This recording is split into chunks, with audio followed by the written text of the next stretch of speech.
campaign group in Chelmsford has just over a month to raise £380,000 to keep a slice of radio history in the city. Guglielmo Marconi, known as the inventor of radio, based himself in the town from the start of the 1900s. The first factory its operations were run from is due to be converted to flats unless the money can be raised for a section to be kept as a heritage and learning centre.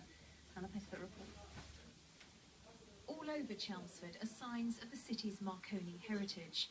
The world's inventor of radio chose Chelmsford as his base, and it was in this factory in 1899 that the first wireless equipment was ever manufactured. Now an empty building, it's on the brink of being converted into flats. On the ground floor there would have been all overhead pulleys, driving lathes and machine tools, lots of material stores, and then upstairs was more like a laboratory. Campaign group Marconi Science Works is trying to raise money to keep part of the building dedicated to Marconi by turning it into a heritage and science hub.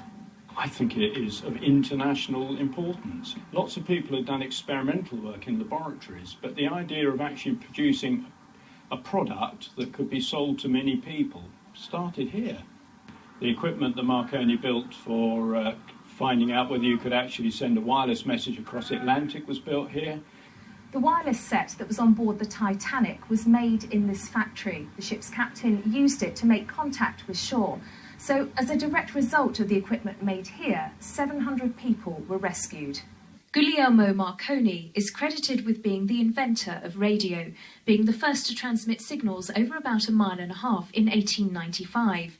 His wireless telegraph and signal company opened its first factory in Chelmsford 4 years later. By 1965, the company had 13 divisions, with factories in Chelmsford, Baddow, Basildon, Billericay and Writtle. The Marconi factory on New Street in Chelmsford closed in 2008, ending more than 100 years of history. The building on Hall Street is the last in Chelmsford with that link to Marconi that hasn't already been converted to flats or apartments.